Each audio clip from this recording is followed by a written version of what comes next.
오늘 말씀은 사무엘상 8장 1절부터 9절까지의 말씀입니다. 사무엘이 늙음에 그의 아들들을 이스라엘 사사로 삼으니, 자, 사사라는 말이 여기서 다시 등장을 하지요. 사무엘이 늙음에 그의 아들들을 이스라엘 사사로 삼았다. 장자의 이름은 요엘이요 차자의 이름은 아비야라. 그들이 브엘세바에서 사사가 되니라.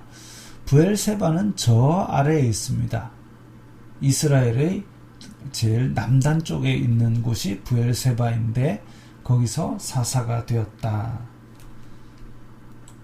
그의 아들들이 자기 아버지의 행위를 따르지 아니하고 이익을 따라 뇌물을 받고 판결을 굽게 하니라. 재판관이 백성들의 억울함을 풀어줘야 될 재판관이 자기의 배를 채우기 위해서 뇌물을 받고 판결을 굽게 했다. 하나님 앞에 큰 죄지요. 이 비슷한 사례가 바로 앞에서 있었습니다. 엘리 제사장의 아들 홈니와 비느하스가 자기의 배를 채우기 위해서 여호와의 제사를 멸시하다가 온 집안이 멸망당했습니다. 근데 그 과정을 본 사무엘이 자기의 두 아들들이 뇌물을 받고 판결을 굽게 하는 것을 보았다. 참 문제가 심각한 것이죠. 제사장이 그렇게 몰락했는데 이제 사사가 그렇게 몰락하는 것을 봐야 되느냐. 안타까운 일이죠. 물론 사무엘이 온 백성을 가르치고 전국을 다니다 보니 가정교육을 제대로 못했을 수도 있는데 그래도 어느 정도 신앙을 인정받았기 때문에 그 아들들을 사사로 세웠을 텐데, 그리고 신신당부를 했을 텐데, 그런데 이런 아주 사악한 일을 저지르게 되었습니다. 안타까운 일이죠. 이스라엘 모든 장로가 모여 라마에 있는 사무엘에게 나아가서 그에게 이르되, 보소서, 당신은 늙고 당신의 아들들은 당신의 행위를 따르지 아니하니 모든 나라와 같이 우리에게 왕을 세워 우리를 다스리게 하소서 한지라. 자, 이게 참 문제가 됩니다. 이스라엘 장로들이 모여서 이제 우리 블레셋이나 모압이나 암몬처럼 강력한 왕을 세워주세요 라고 이야기를 합니다. 이게 여기서 시작된 일은 아닙니다. 모세 시절에 신명기에서 분명히 백성들이 이렇게 할 것을 하나님께서 아셨습니다. 그래서 신명기 17장에 보면 기록이 되어 있는데, 너희들이 약속의 땅에서 살 때에 너희들이 분명히 백성들이 왕을 요구할 때가 올 것이다. 그렇게 했을 때 왕에게 가르쳐야 될 율법은 이런 것이다. 이것을 계속 외워 들려주고 이렇게 그런 얘기들이 나옵니다. 그러니까 하나님을 배신하여 왕을 달라고 할 때가 온다라는 것이 이미 나와 있었는데 그때가 바로 여기입니다. 왕을 세우는 자체가 하나님 앞에 죄는 아닙니다.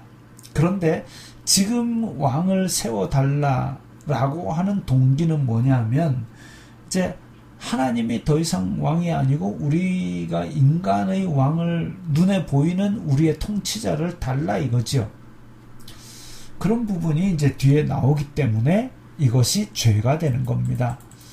우리에게 왕을 주어 우리를 다스리게 하라 했을 때에 사무엘이 그것을 기뻐하지 아니하여 여호와께 기도하며, 사무엘은 여호와께 기도를 했습니다. 무슨 일을 만나든지 판단을 할 때든지 여호와께 기도하는 것, 이게 신앙의 열매죠. 내 일을 하나님께 먼저 아른다. 이것은 굉장히 중요한 일입니다. 아무 일이 일어나지 않으면 우리는 기도할 때 갑자기 막 얼굴에서 빛이 확 나고 아니면 귀에서 음악이 디리링 나고 이렇게 하면 얼마나 좋겠습니까마는 그런 일은 일어나지 않습니다. 그럼에도 불구하고 하나님께서는 우리에게 기도하기를 원하시고 그런 믿음을 가진 사람을 기뻐하시는 것이죠. 여호와께서 사무엘에게 이르시되 백성이 내게 한 말을 다 들으라. 이는 그들이 너를 버림이 아니요 나를 버려 자기들의 왕이 되지 못하게 함이니라. 사실상 약속의 땅에 있고 다 흩어져서 이제 하나님만 잘 섬기고 1년에 3번만 예루살렘에 와서 제사 드리면 돼요. 얼마나 편합니까? 하나님께서 지켜주신대요. 하나님께서 풍성하게 해주신대요. 그럼에도 불구하고 이스라엘 백성들은 우상을 갖다 섬기고 땅이 황무하게 되고 사람을 갖다 섬기고 하나님의 지키심을 이제 우리가 칼 들고 지킬 거예요 라고 한 거죠. 사사기 때 블레셋이 쳐들어오고 그렇게 고생당한 게 그게 누구 때문입니까? 하나님이 안 지켜줘서가 아니라 자기네들이 우상을 섬겼기 때문에 벌을 받은 것이었음에도 불구하고 그게 아니라 이제 하나님을 버려 자기들의 왕이 되지 못하게 함. 그랬기 때문에 지금 왕을 세워달라는 이 말이 죄인 것이죠. 자,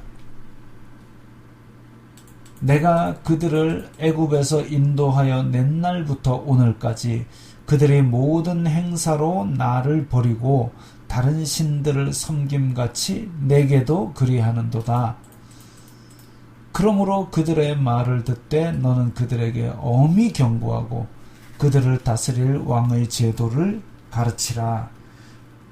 그들을 다스릴 왕이 어떤 일을 해야 될지를 이제 백성들에게 그야말로 팩트 폭격, 현실에는 정말 너희들 어떻게 되는지 알아? 왕이 다스리게 되면 너희들한테 세금 받아가고 아들은 군대로 내보내고 딸은 왕실 주방에서 일해야 돼 라고 얘기를 해주라는 겁니다.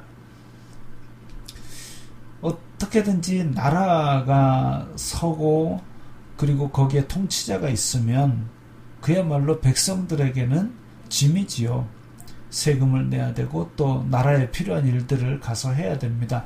그러나 이제 국가 체계가 발달을 하려면 그런 백성들의 어떤 희생 이런 것들이 있어야 되는데 이제까지 이스라엘 백성들은 그게 없었던 거죠. 그냥 내가 벌어서 내가 먹고 살았다라는 것이 전부였습니다. 그러나 처음으로 이제 통치 체제가 들어서고 세금을 내라 그러면 기분 나빠할 수 있으니까 그래서 그 기초를 법의 기초, 나라 돌아가는 기초를 이제 가르쳐 주라 그겁니다. 어쨌든 이 모든 것은 하나님을 버리고 하나님께서 이때까지 지켜주심 그리고 그것을 배신했기 때문에 이때까지 고생했다는 것을 다 부인하고 있는 그런 마음이기 때문에 하나님께서 굉장히 싫어하시는 일이 되었던 것입니다. 그러나 이런 싫은 일임에도 불구하고 하나님께서는 은혜를 베푸셔서 또 좋은 왕들을 세워주시게 되는 것이죠.